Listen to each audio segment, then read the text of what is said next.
Hello and welcome to this edition of FYI Weekly, your official source for City of Greensboro news and information. After a nationwide search, the city welcomes Phil Fleischman as the new director of the Greensboro Parks and Recreation Department. He assumes the role on December 1st. Fleischman returns to the city of Greensboro after spending more than 3 years as director of Parks and Recreation for the town of Chapel Hill, North Carolina. Previously, he served in several leadership roles with Greensboro Parks and Recreation, including Deputy Director and Community Recreation Services Division Manager.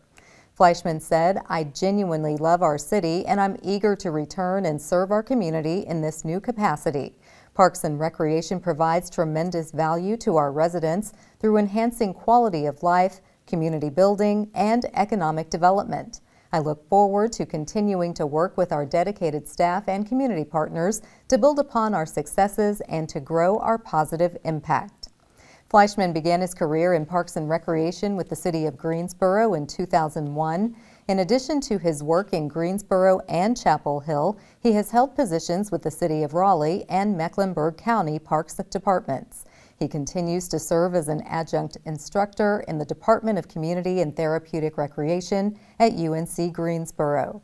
Fleischman holds a Master of Science degree in Parks and Recreation Management from UNCG and an undergraduate degree from UNC Chapel Hill. He earned the designation of Certified Park and Recreation Executive. The Office of Community Safety, or OCS, is working to create a community-centered and safe Greensboro for all residents and visitors. This new office has been on the drawing board for several months under the guidance of Trey Davis, Assistant City Manager for Public Safety. Organizationally, OCS falls under the City Manager's office. Davis said OCS is the result of conversations and community input about the need for a non-conventional or alternative approach to traditional policing. This is an example of the city's willingness to think outside of the public safety toolbox in an effort to be more efficient and responsive. Letitia McNeil is the manager of OCS. Since joining the city in 2019, she served as Criminal Justice Administrator with the Greensboro Criminal Justice Advisory Commission, or GCJAC. McNeil said the Office of Community Safety sets the foundation to convene police, community, and city leadership to discuss crime, mental health, and the root causes of violence. This invites each stakeholder to be an active participant in solving problems that impact the entire community. GCJAC and 3 other sections make up the Office of Community Safety. The other 3 areas include Behavioral Health Response Team, Violence Prevention, and the Law Enforcement Assistance Diversion, both estimated to start in January 2023. For more information about OCS, such as its vision and mission statements, visit the city's website. The city will perform sewer line smoke testing today through Friday, November 18th. The neighborhood testing locations include Guilford Hills, Brightwood, Summit Hills, Martin Area Neighborhood, and the Rankin Area Neighborhood. This is part of the city's ongoing sewer rehabilitation program, which is funded by water and sewer rates. During testing, a non-toxic smoke will be introduced into manholes, eventually flowing into the sewer lines. Any open breaks in the city's sewer collection system, as well as improper connections, such as roof downspouts, will be identified by the presence of smoke. The smoke is non-toxic, non-staining, white to gray in color. It has a slight odor and creates no fire hazard. City water and sewer service customers are advised to pour a gallon of water into every sink, tub, and floor drain that is not used on a daily basis. This will fill the P-traps and ultimately prevent smoke from entering into the dwelling. Traffic signs and cones will be in place at testing locations, and motorists are encouraged to use alternate routes to avoid the areas. Dates and times may change due to weather or last-minute changes in the work schedule. For more information about lane and road closures and notifications about upcoming street projects, visit the city's website. Cone Health has partnered with the city to share a series of brief and informative videos designed to inspire you to make better choices when it comes to healthy living. Following these tips is an easy way to help each of us improve our quality of life. Let's take a moment to check out today's News for Your Health. Hi, my name is Kathy Clayton, and I'm a clinical therapist with Cone Health Employee Assistance Counseling Program. Today we're going to be talking about decreasing your stress and ways of managing stress in your life. For some people, that can be stressful just talking about stress, so let's start out by taking a deep breath in and breathing out.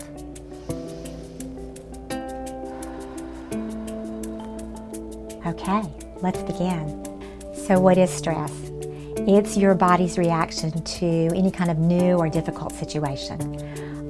What happens is the cortisol level rises in the brain to get you through that stressful time. It's that fight or flight hormone that rises in the brain. And that's great. When you get through that, it's done, it's over with.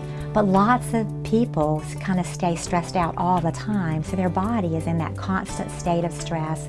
So what causes stress? Change. And that happens every day, all day long, to everybody. Change can be anything from new relationships to a new job, moving, things of that nature that are just typical in life. So change causes stress, and then we have to learn how to handle that. You know, the holidays really cause more stress than any other time of the year. So whenever the holidays are coming around, there's a change in routine. So the holidays are just really more difficult in general. So it's just really good to be planned in advance during the holidays so that you can decide and set limits on your budget, on where you're going to spend your time. Learning how to say no to overcommitting during the holidays is really important. So what can we do about stress in our everyday lives? One of the very first things you need to learn how to do is breathe. And that sounds simple because we breathe all the time, but you really need to be intentional about breathing. So the thing that you need to learn how to do is called abdominal breathing or diaphragmatic breathing. And that is placing your hand on your belly and your hand on your chest. You're just going to practice rising your belly more than your chest so that you can feel your body taking in more oxygen. So let's do this together. You're going to breathe in through your nose and out through your mouth again, and try to make your belly rise more than your chest.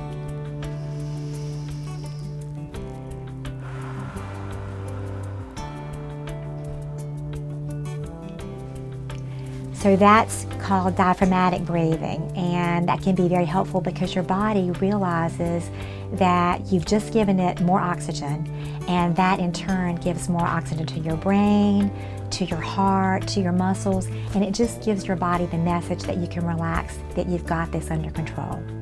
So mindfulness also is a strategy that you can use for coping with stress, and mindfulness involves just being intentional about being very present in the moment. And as a result, your body just calms down because you're not thinking about where I need to be next or fighting traffic getting home.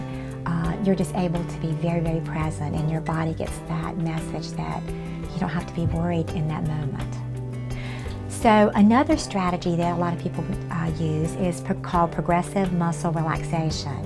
And that is where you consciously tense your muscles and teach them how to relax. So let's just start by, let's just use a fist. So we're just going to take our fist and we're going to tighten it really, really tight and hold it for a period of time, like 5 to 7 seconds. And then you're going to gently relax that muscle group and just let it relax. And then the next thing you want to do, just take a slow, deep breath in between and maybe go to your shoulders, because a lot of people carry stress in their shoulders. I do. So your body recognizes what it feels like to be tense and what it feels like to be relaxed. And basically, you're being the boss of your body and training it to be both tense and then to learn how to be relaxed. You could do this anytime, anywhere. I do it at my desk quite often. I think that most people don't know that if you exercise just for 45 minutes, that it releases 6 to 8 hours of serotonin and dopamine in your brain, which is those hormones that kind of give you that sense of well-being and that all is well in the world. That's a great way to reduce your stress. Then there are other things like taking a nap, taking a walk, spending time with friends is always a great thing. Prayer, being prayerful or mindful is always a great thing to do. Meditation is good for reducing stress in your body. Gardening, cooking, whatever your hobbies are, those are always great things to do. Just engaging in things that bring you pleasure and bring you joy are the ways that you can reduce stress in your body. I hope these techniques will be helpful in learning to take better care of yourself and managing your stress, because if you can do this, then you'll in turn be able to take better care of others. For more information on this or for other services that are available, please visit our website at conehelp.com/stress. Thank you for joining me today. Again, this is Kathy Clayton. Have a great day. A City of Greensboro employee has been elected to lead a major state organization and calling all volunteers to help shoppers for a great cause. We'll have those stories and more news coming up after the break. Stay with us.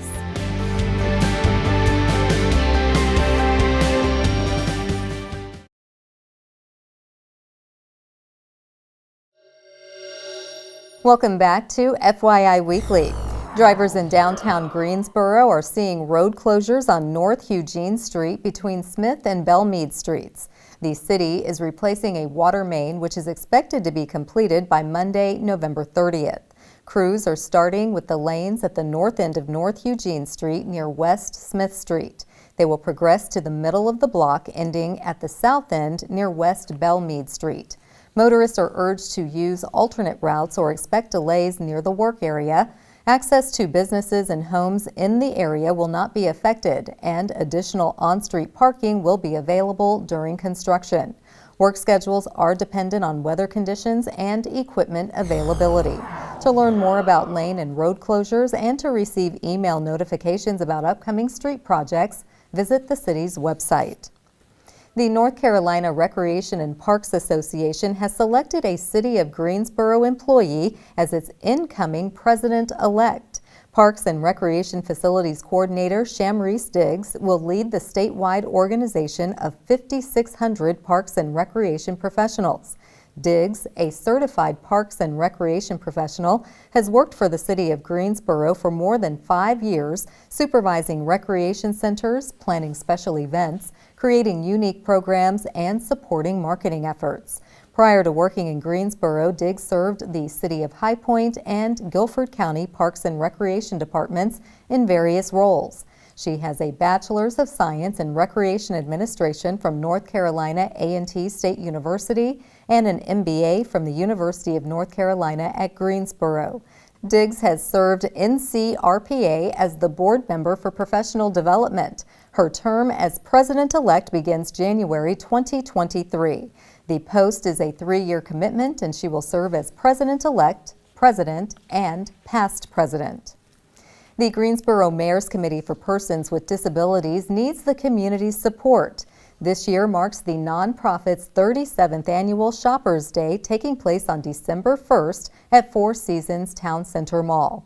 This one-of-a-kind free event will be in person for the first time since 2019. More than 950 people with moderate to severe disabilities are registered to participate. This holiday extravaganza, managed by more than 400 community volunteers, is an opportunity to learn, identify, and break down barriers in a positive way. Each shopper is provided assistance as they purchase gifts. Attendees will enjoy live musical performances, refreshments, a gift wrapping station, and a chance to meet the jolly old elf. All donations are given to participants so they can purchase gifts for their friends and family members. For more information about the Mayor's Committee for Persons with Disabilities, visit the city's website or follow the group on Facebook. If your home is the gathering spot for holidays, the time is drawing near for planning the ultimate masterpiece menu. Coming up after the break, find out ways to avoid hazards from happening in the kitchen. Stay with us.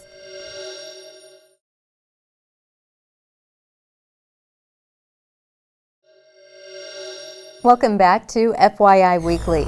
Each year from 2017 to 2019, an average of 2,300 residential building fires were reported to fire departments in the U.S. on Thanksgiving Day.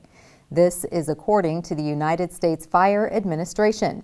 Joining me now to tell us how to avoid injuries, property loss, and death is Dee Shelton. She is the fire and life safety educator for the Greensboro Fire Department. Hello, Dee. Good to see you again. Hey, Carla. Thanks for having me back. Absolutely. It's hard to believe that we are talking about Thanksgiving. Wasn't it just yesterday? It feels like it. So what is it that people are doing wrong to cause fires and injuries happening during the Thanksgiving weekend to result in so many injuries? Always. The number one thing that still stands, unattended cooking.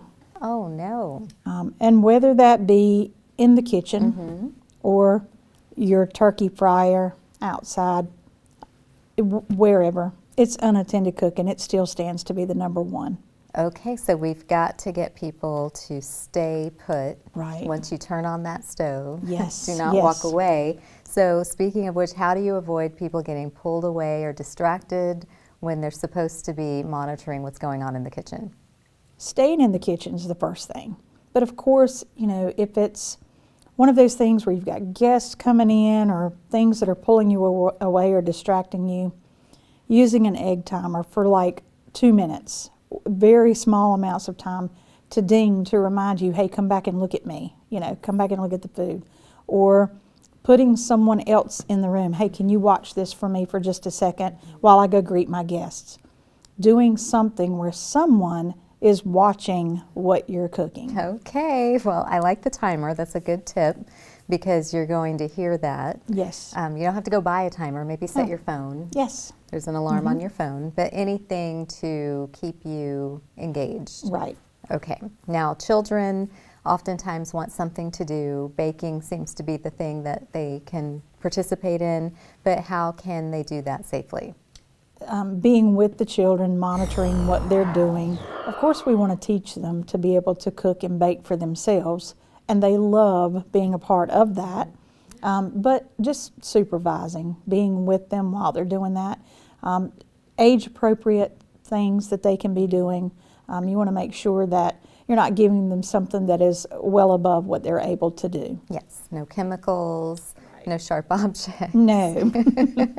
And back to the point about unattended cooking, things do catch on fire. Yes, so keeping them away from the hot area, at least 3 feet away. So if you've got them maybe mixing the cookie mix or mixing the stuffing, that's okay, but it needs to be over to this side or, you know, at least 3 feet away from the hot area. Okay, good point. And we don't want them pulling the handle of a pot down. Right, so always turning those pan or pot handles inward so that you're not bumping them and they're not reaching up and grabbing them and pulling them off either. Good point. Now, many people do enjoy a fried turkey. You can't fry it unless it's in the deep fryer. I've learned this since I've been in North Carolina. So give us your best tips on frying the turkey, but doing that so you don't have any injuries. Always, again, staying with it, but heating the oil slowly. We don't want to put it on too high. It gets hot too quickly. Make sure that your bird is completely thawed. There is no moisture.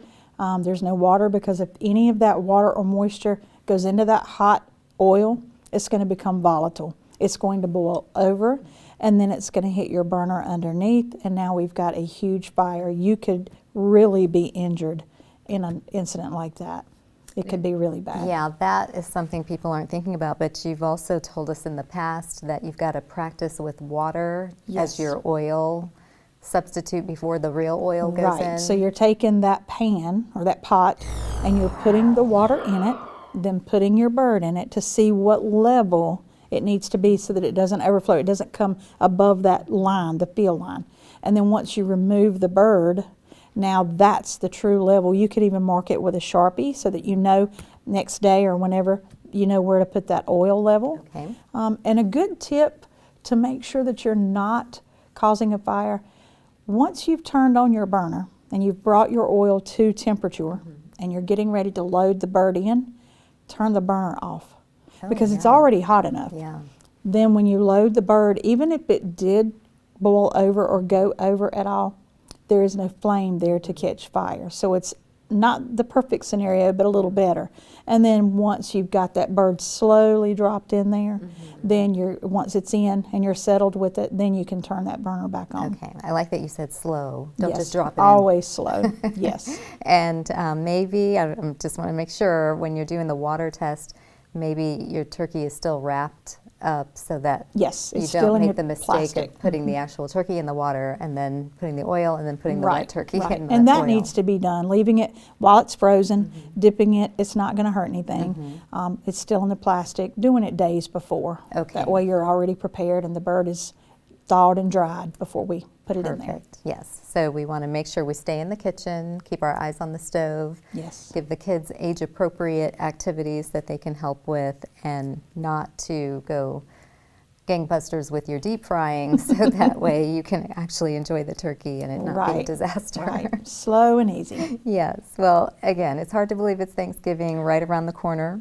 Yes. But thank you for these tips. You're going to be back so that we will know what to do before the rest of the holiday season for all sorts of other safety tips. Yes. We want to deck the halls appropriately. Yes. No overloading outlets. Absolutely. Well, thank you, Dee. Always good to see you. Thank you. I appreciate it. Stay tuned for some interesting and useful information about Greensboro as we tell you something about the city. That's coming up after the break. Stay with us.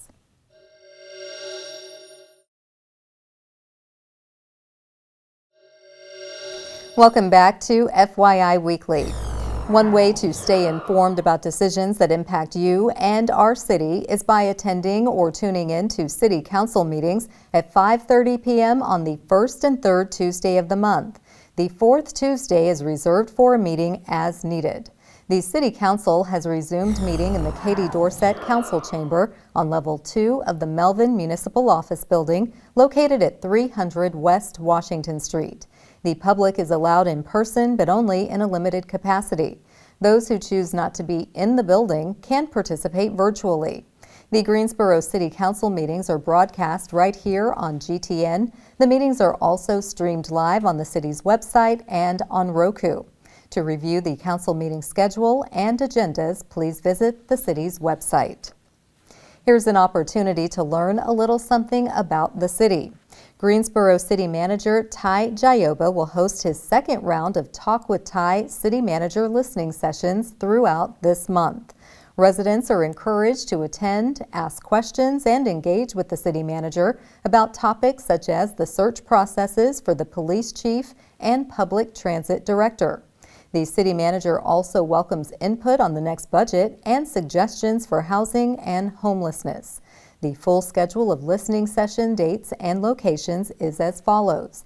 Monday, November 14th at 6 p.m. at Lewis Recreation Center on Forest Lawn Drive.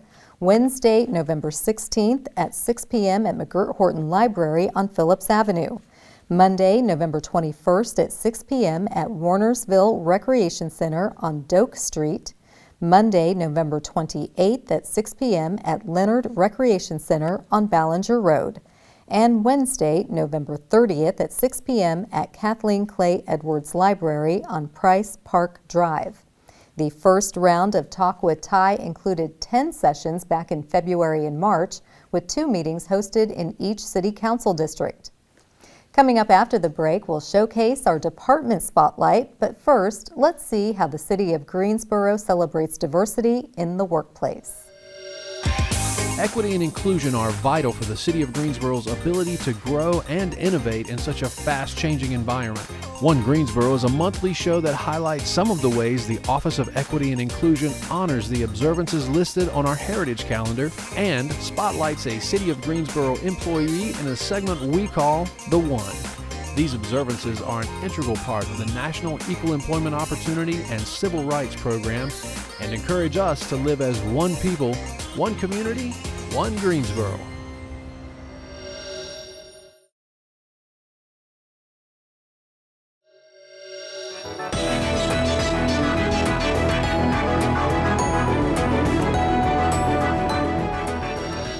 Welcome back. The City of Greensboro has more than 20 departments and several divisions committed to serving you, our residents and visitors. Let's go behind the scenes in our department spotlight. The Human Rights Department will host a vigil for the Transgender Day of Remembrance. The vigil will be held on Sunday, November 20th from 5:30 p.m. to 6:30 p.m. in front of the Melvin Municipal Office Building located at 300 West Washington Street. The Day of Remembrance is facilitated by the city's Transgender Task Force. It commemorates all transgender people who lost their lives to violence. The day was established in 1999 by advocate Gwendolyn Ann Smith to honor the memory of Rita Hester, a transgender woman killed in 1998. This event will highlight the Greensboro community's losses due to anti-transgender bigotry and violence, while raising awareness to the importance of continuing to fight for justice. The mission of the Transgender Task Force is to provide public education on transgender issues and to improve the quality of life for the city's transgender residents. To learn more about the task force, contact Liz Lennon, Commission's Administrator in the Human Rights Department at 336-373-2038. Straight ahead on the other side of the break is this week's Way to Go GSO shout out. Stay with us.